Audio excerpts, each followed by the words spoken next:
comprometidos con el reino.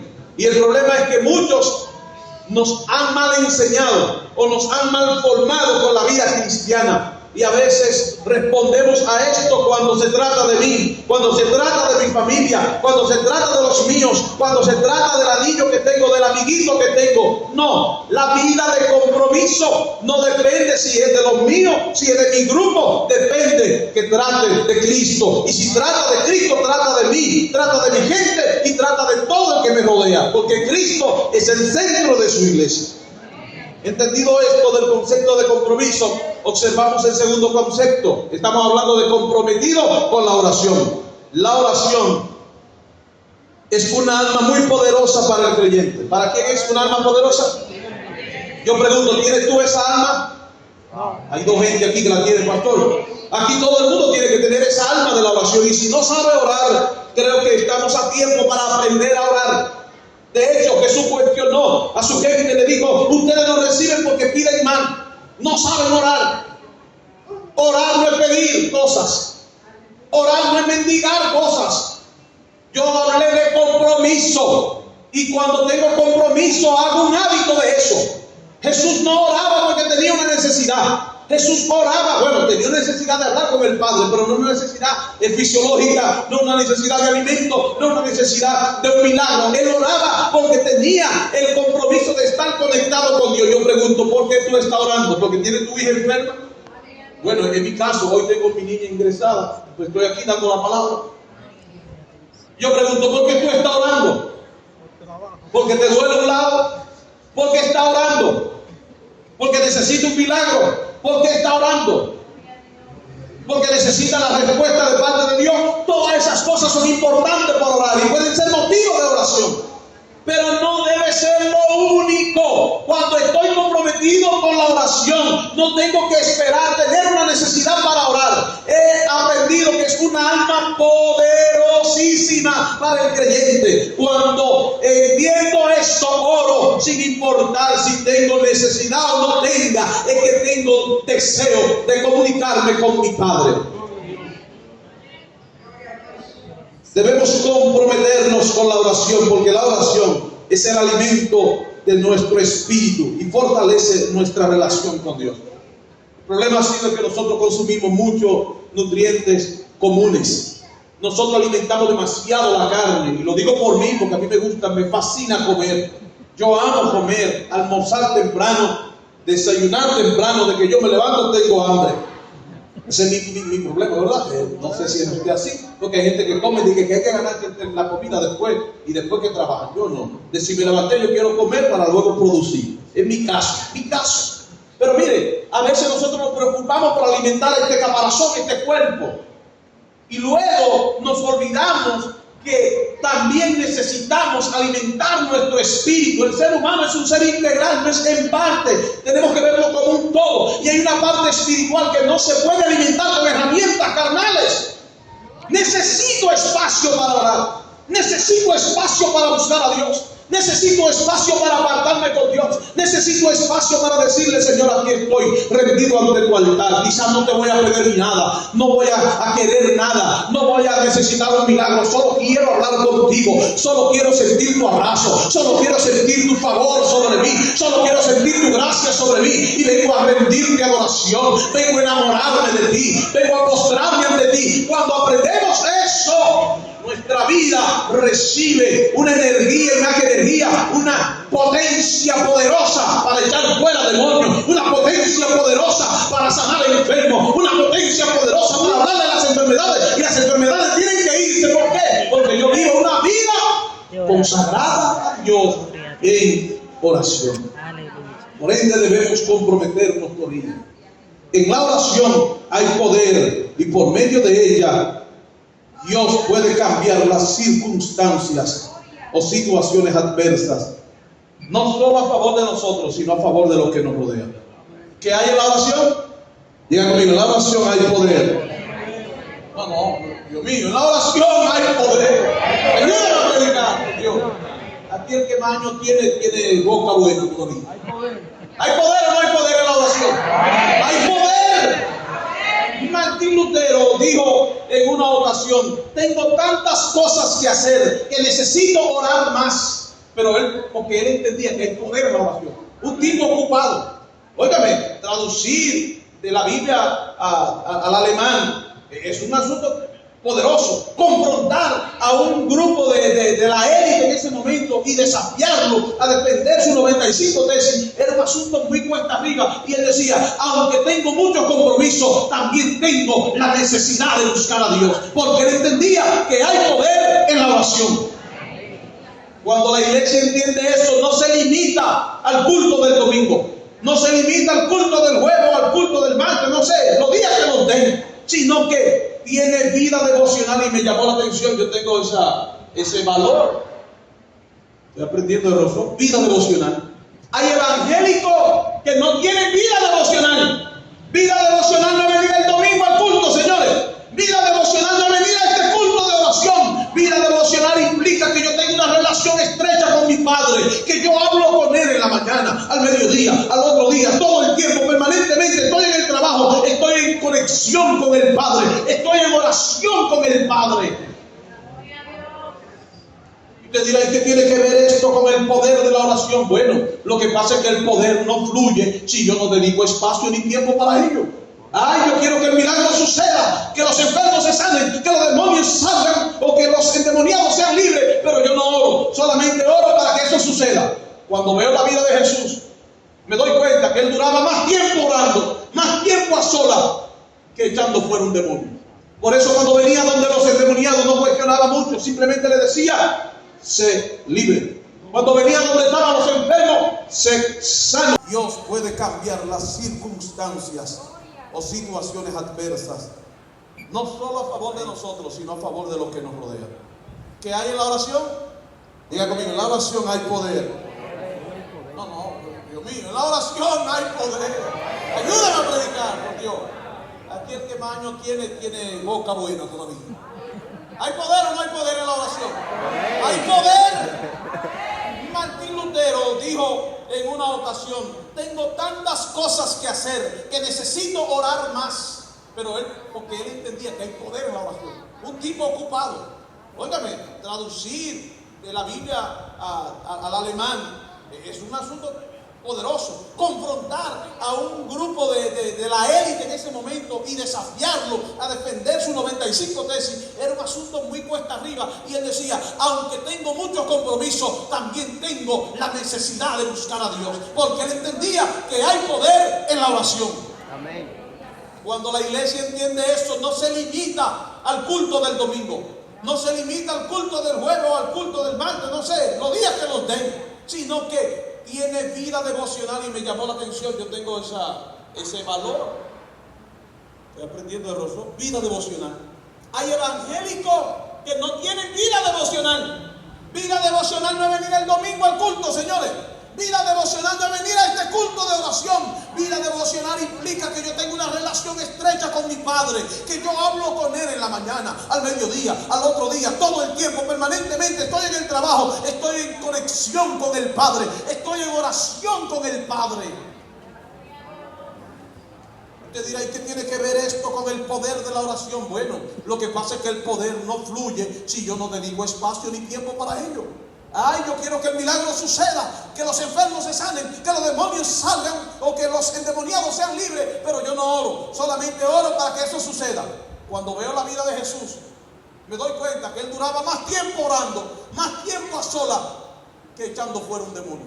Por eso cuando venía donde los endemoniados no cuestionaba mucho, simplemente le decía: sé libre. Cuando venía donde estaban los enfermos, sé sano. Esa era la oración, una oración simple. Y hoy vemos predicadores que duran 1 hora, 2 horas echando fuera un demonio. ¡Fuera! ¡Fuera! El demonio no sale porque usted le hable duro. El demonio no sale porque usted hable lengua. El demonio sale cuando tú estás lleno del Espíritu Santo de Dios y vives en intimidad. Y cuando abres tu boca con autoridad del cielo, el demonio tiene que salir. Tiene que irse porque hay poder en la oración. Amén.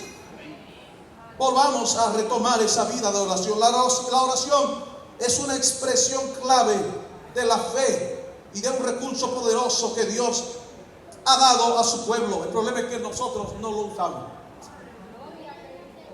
La iglesia no usa el poder de la oración. Es un recurso poderoso. La oración cambia la atmósfera. No sé si a usted le pasa, pero la oración cambia la atmósfera. Yo he vivido situaciones adversas. Hemos asumido un compromiso en la iglesia y decidimos hablar de ese concepto compromiso todo el año. Todo el mundo tiene que asumir un compromiso. Y déjeme decirle, el enemigo no se ha quedado tranquilo. El enemigo ha querido dar vuelta y confundirnos, traer enfermedades, traer situaciones, diversas cosas. Pero de repente he aprendido que la adoración y la oración cambia la atmósfera. Y he decidido refugiarme en ese ambiente. ¿Y sabe qué sucede? El enemigo tiene que ponerse guapo, poner la chemba larga o el hocico largo, como dice un amigo mío, y tiene que irse. ¿Sabe por qué? Porque la oración cambia el ambiente. Pregúntese si aquí hay unas 100, 50, 60 personas, si todos estuviésemos adorando, cantando, adorando en un solo espíritu, algo tiene que suceder. Si no, pregúntele a los 120 que estaban reunidos allí en el libro de los Hechos. Ahorita vamos al texto que leímos. Si no, pregúntele a esa gente que estaban provocando la atmósfera de gloria. Eso cambió. No pudo seguir simplemente que estaban 120 cantando coritos. No. Una gloria sobrenatural vino sobre aquellos que estaban allí y comenzaron a hablar en otras lenguas. Comenzaron a hablar en una dimensión sobrenatural. Los enfermos que estaban allí eran sanos. Por eso tú ves que el cojo que estaba allí ya no estaba cojo, ahora estaba cantando, ahora estaba alabando a Dios junto con los que estaban adorando. Por eso Pedro no le viene con una palabrería, sino que le dice: papi, yo no tengo plata, yo no tengo oro, lo que yo tengo, yo te voy a dar, levántate. Pero no solo lo dejó ahí, impulsó la oración. Gracias, hermano. La oración me empuja a tener una fe viva, que aunque todo esté cuesta arriba, yo creo lo contrario. Yo pregunto, ¿y tú estás creyendo lo contrario? ¿Estás creyendo lo contrario?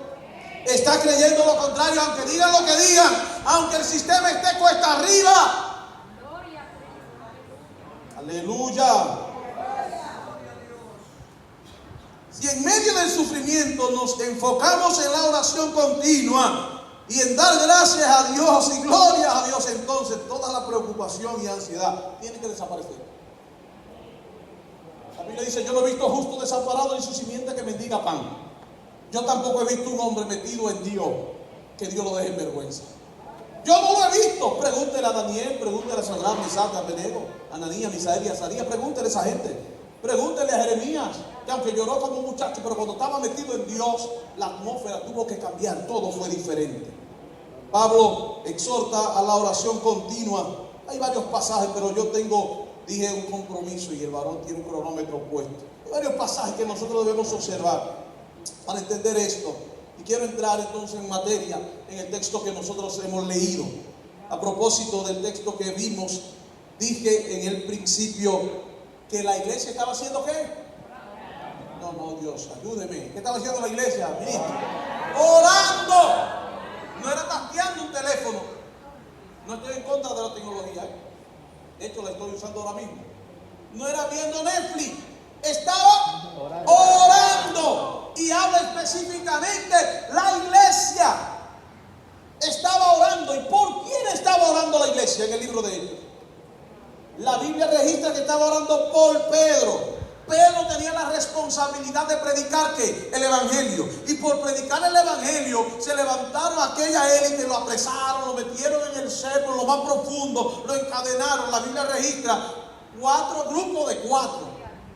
4 por 4, 16. Los matemáticos que están aquí así. 16 hombres, 16 verdugos, 16 molletos así. Para un solo muchachito. Para un solo muchacho, un pobre pescador que probablemente no sabía de carácter ni de defensa personales. Era un pescador, pero tenía el Espíritu Santo de Dios. Tenía la gracia de Dios. Que digan conmigo, tenía el Espíritu Santo. Tenía la gracia de Dios.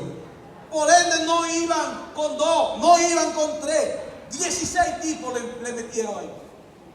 Vamos a ver qué pasa contigo. Entonces, el primer principio que quiero que veamos aquí en este texto es que debemos estar comprometidos a orar sin cesar. Hechos 2, versículo 5, dice el texto que yo leí: así que Pedro estaba custodiado en la cárcel, pero la iglesia hacía sin cesar oración a Dios por él. No era que en un momento determinado la iglesia iba: ay Señor, mira a Pedrito que está allí. Pedrito está allí. Señor, mira a Pedrito que está allí preso. Ay, él tiene que tener frío. No, la Biblia registra oración sin cesar. Yo considero, aquí hay 100. Que Omar diga por allá: Señor, mira a Pedro que está en la cárcel. Que Kixi diga por allá: mira a Pedro que está en la cárcel, Señor, libéralo. Que el hermano diga ya: Señor, mira a Pedro, sánalo, libértalo, sácalo de ahí, haz un milagro. Que todo el mundo se ponga en sintonía. Por eso la Biblia habla en el libro de los Hechos: unánimes y juntos. Es diferente estar juntos. Probablemente aquí estamos todos juntos, ¿verdad? La pregunta es: ¿estamos unánimes? ¿Estamos en un mismo pensamiento? ¿Estamos en un mismo sentir? La Biblia está muy específicamente diciendo allí que la iglesia hacía oración sin cesar. ¿Por quién? Por Pedro. Como la iglesia estaba unánime, estaba junta, estaba en un mismo espíritu, el milagro sucedió. Yo pregunto: ¿tú quieres que el milagro suceda? Vamos a ponernos en sintonía. Prediqué una vez un mensaje que es en la misma frecuencia con Dios. Hay mucha gente que tiene frecuencias raras. Hay gente que se le mete FM y de repente le viene una onda ondulada o AM. Una cuestión rara que no combina. En el reino tenemos que tener la misma frecuencia. Si vamos a escuchar la frecuencia del cielo, la música del cielo. Y no estoy hablando de música física, estoy hablando de una sintonía con Dios, en un mismo lenguaje con Dios. Pero cuando la iglesia está desconectada, un grupito está hablando de división, un grupito está hablando del problema, un grupito está hablando de falda, un grupito está hablando de juego, otro está hablando de María, y se olvidan de la esencia original, que es presentarse delante de Cristo como obrero aprobado de aquellos que no tienen de qué avergonzarse. Y como no estamos conectados, se nos pierde la esencia, se nos pierde el fuego. Pero la iglesia estaba orando, estaba buscando la presencia de Dios. Entremos en detalle entonces más profundo y veamos el siguiente principio. La oración sin cesar rompe las cadenas. ¿Qué hace la oración sin cesar? Rompe las cadenas. ¿Cómo estaba Pedro? Ayúdenme. Atado, diga, ¿cómo estaba? ¿Y qué pasó? Vinieron los guardas, a 16 había, y le abrieron las cadenas, los candados, los grilletes. ¿Qué fue lo que pasó, Máximo? Pero ¿por qué el Señor envió su ángel? ¿Por qué? Porque la iglesia estaba orando. Cuando la iglesia está orando, esa oración sincera delante de Dios provoca que las cadenas sean rotas. Yo no sé cómo se llama la cadena que te ata. Yo no sé cómo se llama la cadena que ata a tu familia, que ata a tu casa, que de generación en generación viene arrastrando como una maldición. Pero tienes que levantarte y decirte en oración: vamos a romper con eso. ¡Aleluya! La noticia de Dios para esta casa entonces es que se ponga en sintonía con Dios, que se meta en oración con Dios para que las cadenas sean rotas. Se rompen las cadenas cuando la iglesia se mete en oración. Se rompen de verdad. El diablo le tiene miedo, no es aquel que canta bonito, que no es malo el que canta bonito. Yo necesito gente que cante bonito, El diablo tampoco le tiene miedo a que predique bonito, que tampoco es malo, hay que predicar bien, hay que hablar bien. Pero el diablo lo que le tiene miedo a un hombre o una mujer llena del Espíritu Santo. A eso sí yo sé que él le teme. A eso sí yo sé que él le tiene temor, le tiene miedo y no puede resistir. Estoy diciendo: cante bonito, hable bonito, haga todo bonito, pero que no pierda la esencia original. Porque yo creo que Cristo hablaba bonito. Yo creo que hacía todas las cosas elegantes, con glamour, con elegancia, ¿verdad? Con belleza. Pero había algo que no podía olvidar: la gracia y el Espíritu Santo de Dios revelado sobre él. Por ende, cuando hablaba, las cadenas se rompían. Segundo principio: la oración sin cesar te hace pasar de desapercibido en frente de tus enemigos. Estoy tomando el texto de manera literal, no tengo tiempo tengo que parafrasear mucho porque dije 30 minutos, me queda tiempo. Dije: te hace pasar de manera desapercibida frente a tu enemigo. ¿Dónde estaba Pedro? En lo más adentro. Ayúdeme allá atrás. ¿Dónde estaba Pedro?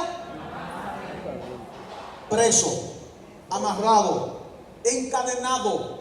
Pero el ángel de Jehová no tiene barrera. Dígalo, el ángel de Jehová no tiene barrera. Si la iglesia ora, el ángel de Jehová se manifiesta a favor de la iglesia. Si la iglesia ora, el Señor envía a su ángel. Yo creo en la actividad angelical, hermano. ¿O usted no cree como yo? Si usted no cree como yo en la asamblea de Dios, porque la asamblea de Dios cree en la actividad angelical. La asamblea de Dios cree que los ángeles tienen manifestación de parte de Dios para operar a favor de usted, a favor de mí. ¿Sí o no? ¿Creemos lo mismo? Entonces, ¿qué fue lo que sucedió cuando Pedro estaba orando? El Señor envió a su ángel. Bueno, Pedro también estaba orando en la cárcel, pero también estaba orando en la iglesia. El Señor envió a su ángel a lo más adentro de la cárcel y le dijo: Pedro, ven acá, levántate. Dice la escritura en el texto, léase Hechos 12 para que usted vea que Pedro creía que estaba durmiendo. Pedro creía que estaba en un ambiente como medio extraño. ¿Y qué es esto? ¿Qué es lo que me está pasando? Estoy levitando, parece, no entiendo esto. Pero cuando él se da cuenta y llega en sí, pero es que el ángel de Jehová está conmigo. Parece que le estaba pasando lo que le había pasado a Jacob. Jacob dice: el ángel de Jehová estaba aquí y yo no me di cuenta. Lo importante es que él reaccionó y pudo entender que Dios estaba con él. ¿De dónde salió? De lo más adentro. Y al salir de lo más adentro tuvo que pasar. ¿Cuántos guardias dijimos que lo estábamos estudiando? 16. ¿Y qué le pasó a esos guardias? ¿Le dieron sustancias raras y lo durmieron? No. ¿Estaban durmiendo? La Biblia no dice eso.